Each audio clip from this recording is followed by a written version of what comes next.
حضرت امام حسین کی وہ شخصیت تھی کہ مشکات میں حدیث ہے، نبی پاک صلی اللہ تعالی علیہ وسلم کی چچی جناب ام فضل صبح صبح گھبرائی حضور کی بارگاہ میں آئیں، عرض کی یا رسول اللہ صلی اللہ علیہ وسلم آج میں نے عجیب خواب دیکھا ہے، میں ڈر گئی ہوں۔ حضور نے فرمایا چچی کیا دیکھا؟ عرض کی حضور میں نے دیکھا ہے کہ آپ کے وجود کا گوشت کا ایک ٹکڑا کٹ کے میری جھولی میں آ گیا ہے۔ حضور یہ کیا ہے؟ تو محبوب خواب سن کے مسکرائے، فرمایا چچی یہ پریشانی والا خواب نہیں، یہ تو خوشی والا خواب ہے۔ اللہ فاطمہ کو بیٹا عطا کرے گا اور وہ تیری گود میں کھیلا کرے گا، چونکہ وہ میرے وجود کا ٹکڑا ہوگا، لہذا خواب تجھے یہ آئی ہے۔ تو امام حسین پیدا ہوئے، امام حسن کی عمر ابھی 11 مہینے تھی، تو نبی پاک نے امام حسین کو جناب ام فضل اپنی چچی کی گود میں دے دیا کہ فاطمہ کے لیے دونوں بچے سنبھالنا مشکل ہوگا۔ وہ خواب اس طرح پوری ہوئی۔ امام حسین سے حضور نے بڑا پیار کیا، بڑی محبت فرمائی نبی پاک سے۔ کچھ حدیثیں میں نے جمعے میں عرض کی تھیں، حضرت ابو ہریرہ رضی اللہ تعالیٰ عنہ کہتے ہیں یہ واحد بچہ تھا حضور کے گھرانے کا کہ میں نے دیکھا کہ نبی پاک صلی اللہ علیہ وسلم بیٹھے تھے تو یہ حضور سے کہہ رہے ہیں، نبی پاک سے کہ نانا جی اٹھ کے کھڑے ہو۔ کہتے ہیں حضور کھڑے ہو گئے تو کہنے لگے میں نے آپ کے برابر جانا ہے۔ بچے جو مرضی ضد کر لیتے ہیں نا، قد چھوٹا تھا، عمر 7.5 سال تھی، کہنے لگے نانا میں نے برابر جانا ہے۔ تو نبی پاک صلی اللہ علیہ وسلم نے ہاتھ پکڑ لیے، فرمایا چل پھر ہو جا برابر۔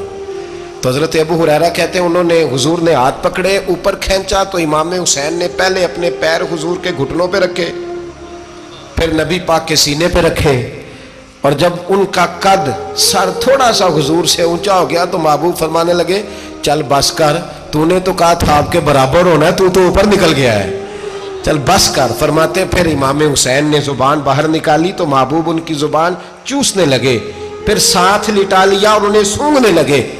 تو میں نے عرض کی حضور آپ حسین کو سونگھتے کیوں ہیں؟ تو فرمایا ابو ہریرہ مجھے حسین کے وجود سے جنت کی خوشبو آتی ہے، مجھے حسین کے وجود سے جنت کی۔ ایک دن حضور گزر رہے تھے، اصل اس طرح تھا کہ یہ نبی پاک کا حجرہ تھا، جن لوگوں کو اللہ نے مدینے کی زیارت کرائی ہے وہ جان سکتے ہیں، نبی پاک کا حجرہ تھا تو حضور کے حجرے کی اس جانب یعنی مسجد کی جو بالکل سیدھ ہے اس کی بیک میں سیدہ فاطمہ رہتی تھی۔ تو حضور اکثر نہ نماز کے لیے جب نکلتے تو حضرت فاطمہ کے حجرے کے پاس سے ہو کر دوبارہ محراب میں جاتے۔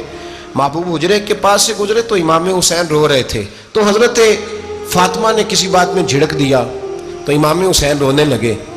تو نبی پاک نماز کے لیے گئے تو واپس لوٹ آئے اور واپس تشریف لا کے کہا فاطمہ حسین کو کیا ہوا؟ عرض کی یا رسول اللہ تنگ کر رہے تھے میں نے ڈانٹ دیا ہے۔ کیا خوبصورت جملے ہیں حدیث پاک میں۔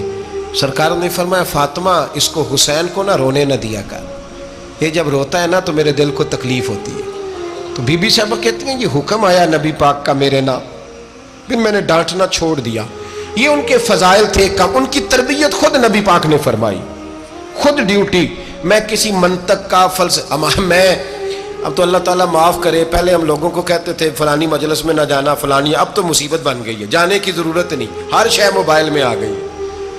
مجھے بھیجتے ہیں کہتے ہیں حضرت صاحب یہ ذرا سننا، یہ ذرا سننا، کل کراچی سے کچھ مہمان آ گئے تو اب بچوں نے وہ کلپ سنبھال کے یہ مولوی دیکھو کیا کہتا ہے۔ اب آیتیں پڑھی جا رہی ہیں قرآن پاک کی، اتنا ٹکڑا یہاں سے لیتے ہیں، اتنا ٹکڑا یہاں سے لیتے ہیں اور ملا کے پتہ نہیں کون سا مکسچر بنا رہے ہیں، کسی آیت کا ترجمہ نہیں، کوئی واضح حدیث نہیں، ایسے ہوا ہوگا پھر اس کو اس سے جوڑ لیں تو کیا بنتا ہے، اتنی جمع کر لیں۔ یہ کون سا دین ہے جو توڑ مروڑ کے بیان کر رہے ہیں؟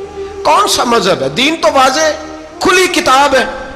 اب ہمارا یہ شوق ہے، ہم ہر تماشا دیکھنا چاہتے ہیں، ہم اپنے لوگوں کی قدر نہیں کرتے اور بڑی بڑی دور جا کے ہم غلط معاملات میں جاتے ہیں، پھر ذہن ہمارے شکوک کا شکار ہوتے ہیں۔ ہمیں سمجھنا چاہیے کوئی ایسی کسی دلیل کی ضرورت نہیں ہے، جب ان کے واضح چیزیں ان کی کتابیں میں موجود ہے، حدیث میں موجود ہے، قرآن مجید میں ان کے فضائل کھل کے موجود ہے تو دور جانے کی کیا ضرورت؟ حضور ان کی ٹریننگ کراتے تھے۔ پہلی بات تو یہ ہے کہ نبی پاک نے دعا مانگی تھی، یا اللہ میرے گھر والوں کو زیادہ روزی نہ دینا، انہیں ایک وقت روٹی دینا، ایک وقت کی بھوک دینا۔ یہ جو 10 دن کربلا میں انہیں ٹینشن نہیں نہ ہوئی، انہیں عادت تھی فاقہ کرنے کی، انہیں 3 دن وصلی روزے رکھنے کی عادت تھی، پہلی بات۔ دوسرا یہ کہ جہاد کی تربیت حضور خود کراتے تھے۔ حضرت فاطمہ زہرا کہتی میں پردے کے پیچھے دیکھ رہی تھی، نبی پاک نے امام حسن اور حسین سے فرمایا چلو میرے سامنے کشتی لڑو۔ تو دونوں حضرات آپس میں جب کشتی لڑنے لگے تو نبی پاک نا امام حسن کو کہتے ہیں حسن حسین کو ٹانگوں سے پکڑو، حسن حسین کو پیچھے سے پکڑو۔ جب نبی پاک بار بار امام حسن کو بتا رہے تھے تو سیدہ پیچھے سے بول پڑی، کہنے لگی یا رسول اللہ آپ چھوٹے کو بتائے، آپ بڑے کو بتا رہے ہیں، بڑا تو پہلے 11 مہینے بڑا ہے، تو آپ چھوٹے کو بتائے بڑے کو بتا رہے۔ تو فرمایا فاطمہ تو چپ کرنا، جو میں دیکھ رہا ہوں تو نہیں نہ دیکھ رہی، ایک کو میں بتا رہا ہوں دوسرے کو جبریل امین بتا رہے ہیں۔ تو یہ حضور نے اپنے سامنے ان کی تربیت کی۔